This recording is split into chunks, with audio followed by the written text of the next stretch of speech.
Welcome to யாவரும் கேளீர். நான் உங்க பத்ரி பேசுறேன். புதுமை பித்தன் அப்படின்னா அது உலகநாயகன் கமலஹாசனை சொல்லலாம். எந்த புது டெக்னாலஜியா இருந்தாலும் முதல்ல அவர் இன்ட்ரோடியூஸ் பண்ணுவாரு. இல்லைன்னா இந்த இன்ட்ரோடியூஸ் ஆனா அதை முதல்ல போய் என்ன நடக்குது அப்படிங்கறத அவர் பார்ப்பாரு. அது டிஜிட்டல் கேமரால ஆரம்பிச்சு போட்டோ கேமராவே முதல்ல அவர் வாங்கினதுக்கு அப்புறம் தான் ஸ்டில்ஸ் ரவி வாங்கினாரு. அதே மாதிரி அக்கேலா கிரேன் வந்த பொழுது நைட்டு 1:30 மணி பிரசாத் லேப்ல.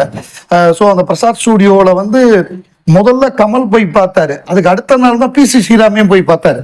ஸோ அந்த கிரேன் வந்த பொழுது அந்த மாதிரி நிறைய விஷயங்கள் ஆவிடா இருக்கட்டும், டிஜிட்டலா இருக்கட்டும், இந்த மாதிரி நிறைய அவர் தான் இன்ட்ரடியூஸ் பண்ணியிருக்காரு. இப்போ ரீசெண்டா ஜெயேந்திரா அப்படிங்கக்கூடிய ஒரு இயக்குனர் அவர் ஒரு படம் டைரக்ட் பண்றாரு. பாலசுப்ரமணியம் தான் அதுக்கு கேமரா. இந்த சேது படத்துக்கெல்லாம் கேமரா பண்ணார்ல, அவர் தான் அதுக்கு கேமரா.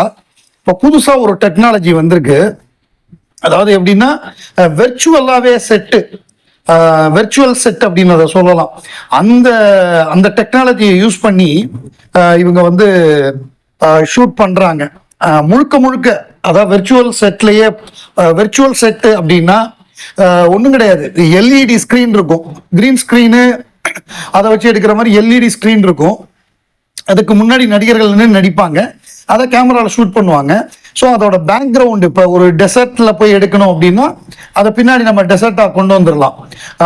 அதே மாதிரி இப்போ ஒரு சிங்கப்பூரில் போய் எடுக்கணும் அப்படின்னா நம்ம சிங்கப்பூர் போக தேவையில்லை.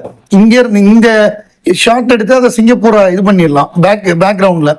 ஸோ இது இந்த டெக்னாலஜினால பயங்கரமாக செலவு குறையும். நம்பர் 1.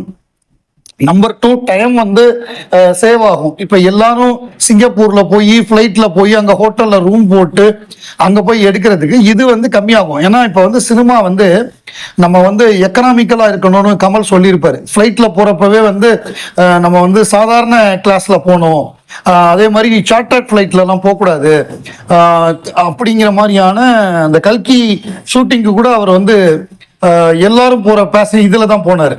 மற்ற இவங்களோட தான் போனார், தனி ஃப்ளைட்டில் போகல.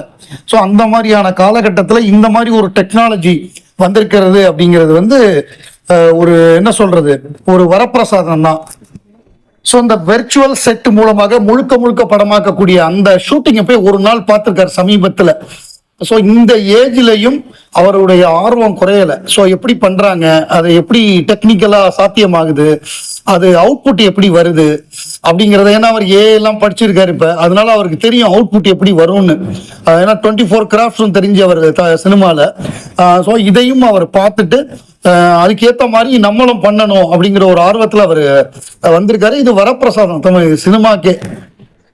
இன்னைக்கு நடிகர் திலகம் சிவாஜி கணேசன் அவர்களுடைய நினைவு நாள். கமலஹாசனை பொறுத்தவரைய என்னுடைய வானத்து சூரியன் சிவாஜி தான். நான் அவரை பார்த்து தான் என்னுடைய நடிப்பா இருக்கட்டும், தமிழா இருக்கட்டும், எல்லாமே அவர் தான் எனக்கு குருநாதர் அப்படின்னு சொல்லி தன்னுடைய ஆசான் சிவாஜியை எப்பொழுதுமே அவர் பெருமையா பேசுவாரு. அவரை பேசாத நாளே இருக்காது. அவர் சில பேரெல்லாம் விடமாட்டார்.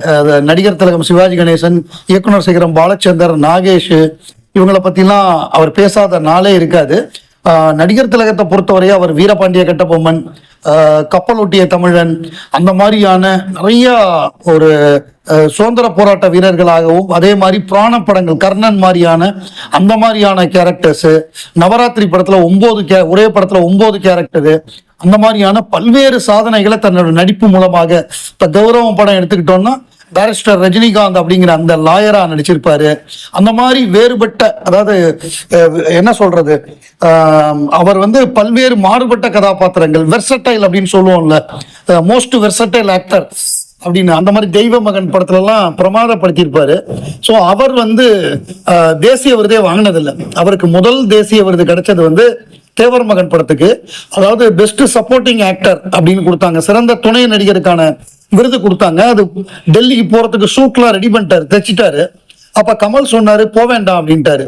என்னடா எல்லாம் ஷூட்லாம் தைச்சிட்டேன் வேண்டாங்கிற, இல்ல இதுக்கு அடுத்து ஒண்ணு பெருசா கொடுப்பாங்க, அப்போ போய்க்கலாம், இதுக்கு நீங்க போக வேண்டாம், உங்களுக்கு எல்லாம் சிறந்த நடிகர் கொடுத்துருக்கணும் பல தடவை, உங்களுக்கே கொடுக்கல அப்படிங்கிறப்ப இதுக்கு நீங்க போக கூடாது அப்படின்னு சொல்லிட்டு அவர் வேண்டான்ட்டாராம் கமல். அவரும் போல. இத்தனைக்கும் ப்ரொடியூசர் கமல் தான் தேவர்மானுக்கு. அப்புறம் அவருக்கு தாதா சாஹேப் பால்கே கொடுத்தப்ப போய் வாங்கினாரு. ஸோ அந்த மாதிரி சிவாஜி மேல அவ்வளவு அவர் ஒரு தீவிர ரசிகனாக உலகநாயகன் கமலஹாசனுக்கு வந்து மிகுந்த பற்று பாசம் எல்லாமே உண்டு. அன்னை இல்லத்துடைய மூத்த மகன் அப்படின்னு அவர் சொல்லுவாரு. அவங்களும் அதான் சொல்லுவாங்க, ராம்குமார் பிரபு என்னுடைய தந்தையுடைய நடிப்புலக வாரிசுன்னா அது நீங்க தான், நாங்க அவரோட வாரிசா இருக்கலாம் அப்படின்னு சொல்லுவாங்க. அப்படிப்பட்ட மாபெரும் கலைஞன் நடிகர் திலகம் சிவாஜி கணேசன் அவர்களுடைய நினைவு நாளில் அவரை வந்து நாங்கள் we fondly remembering Sivaji sir.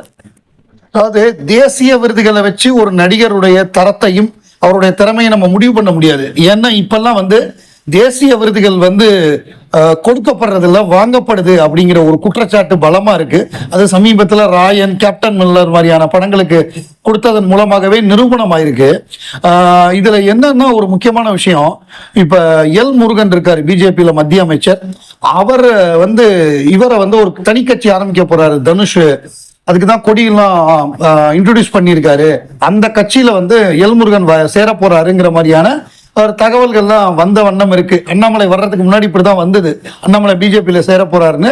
அதே மாதிரி அவர் சேர்ந்தாரு. அதே மாதிரி இப்படி ஒரு தகவல் வருது, இவர் தனுஷ் தனி கட்சி ஆரம்பிக்க போறாரு, அதுல வந்து எல் முருகன் சேர போறாரு, அதுக்கு அட்வான்ஸா தான் இந்த மாதிரியான விருதுகள்லாம் கொடுக்கப்படுது அப்படிங்கிற மாதிரி சொல்றாங்க. இந்த மாதிரியான ஒரு தரமில்லாத படத்துக்கு விருதை வாங்கிட்டு நாங்க வந்து கமலஹாசனோட கூட அவார்டு வாங்கிட்டாரு தனுஷ், அவர் வந்து கமலை மிஞ்சிட்டாருங்கிற மாதிரியாக தனுஷ் ரசிகர்கள்லாம் போஸ்ட்லாம் போட்டுக்கிட்டு இருக்காங்க குழந்தைத்தனமா.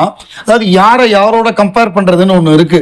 இப்ப தனுஷ் வந்து சிம்புவோடையும் சிவகார்த்திகேயனோடையும் கம்பேர் பண்ணாருன்னா ஓகே, ஏன்னா அவர் சமகாலத்து போட்டியாளர்கள் அப்படின்னா அவங்களோட நீங்க பண்ணலாம். இப்ப கமல் வந்து மம்முட்டியை கம்பேர் பண்ணலாம், மம்முட்டி வந்து கமலோட ஒரு அவார்டு கூட வாங்கியிருக்காரு, அவர் சொல்லலாம் நான் வந்து உன்னோட ஒரு அவார்டு கூட வாங்கியிருக்கேன்னு, ஏன்னா ரெண்டு பேரும் சமகாலத்து போட்டியாளர்கள்.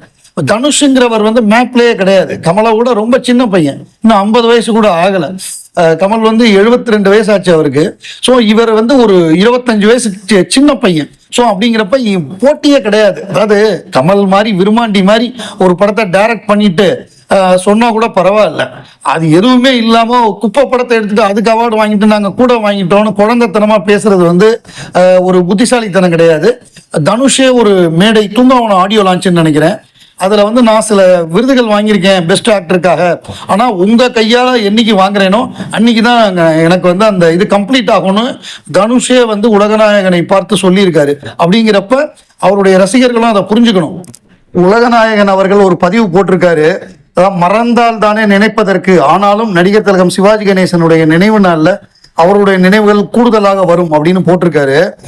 நேற்று ஒரு கடிதம் நம்ம போட்டிருந்தோம், அதாவது ரசிகர்களுடைய வேண்டுகோள் அப்படின்னு சொல்லி உலகநாயகன் அவர்கள் இன்னும் நிறைய படங்கள்ல கான்சென்ட்ரேட் பண்ணணும், அவருக்கு வந்து 70 வயசுக்கு மேல ஆயிடுச்சு. ஸோ அரசியல் வந்து இப்ப வந்து ஜென்சி கிட்ட போயிடுச்சு. இப்ப தமிழ்நாட்டில் ஜெயிச்சது மட்டும் இல்ல, நேபாளா இருக்கட்டும், உலகம் எங்குமே இது ஜென்சியோட காலம், நம்ம காலம் கிடையாது இது. இப்ப டெல்லியில பாத்தீங்கன்னா இந்த காக்ரோச் ஜனதா பார்ட்டின்னு சொல்லி அவங்க எல்லாம் பார்லிமெண்ட்டுக்கு முன்னாடி போராட்டம் பண்ணிட்டு இருக்காங்க கடந்த ஒரு மாசமா, 20-25 நாளா. ஸோ அவங்க தான் இப்ப ஹெட்லைன்ஸ்ல இருக்காங்க, பார்லிமெண்ட்டை நோக்கி போய் நேற்றுக்கு தடி அடியெல்லாம் நடந்து. ஸோ அந்த மாதிரி ஜென்சி கையில போயிடுச்சு பாலிடிக்ஸ். இப்ப 50-51 வயசான விஜய், 52 வயசு இருக்குமா விஜய்க்கு, அவர் இன்னைக்கு சிஎம் ஆயிட்டாரு. ஸோ அந்த மாதிரியான இளைஞர்கள் கையில போயிடுச்சு. அப்படி இருக்கும்பொழுது நம்ம வந்து இதுல கான்சென்ட்ரேட் பண்றது நல்லது அப்படிங்கிறது தான் பெரும்பாலான ரசிகர்கள் சொல்றது. நம்ம வந்து சினிமால கான்சென்ட்ரேட் பண்ணுவோம், அரசியலுக்கு போய் அட்லீஸ்ட் ஒரு எம்பி அப்படிங்கிற ஒரு மெம்பர் ஆஃப் பார்லிமெண்ட்னு வந்தாச்சு, இனிமே நம்ம முழுக்க முழுக்க சினிமால கவனம் செலுத்தலாம். இன்னொரு 10 வருஷம் நடிக்கலாம் உலகநாயகன் அவர்கள். அந்த 10 வருஷத்துல எவ்வளவு படம் கொடுக்க முடியுமோ அவரால், வருஷத்துக்கு ஒரு படமாவது கொடுத்தாருன்னா ரசிகர்களுக்கு விருந்தா இருக்கும், அதை அவர் செய்வார்னு நம்புறேன்.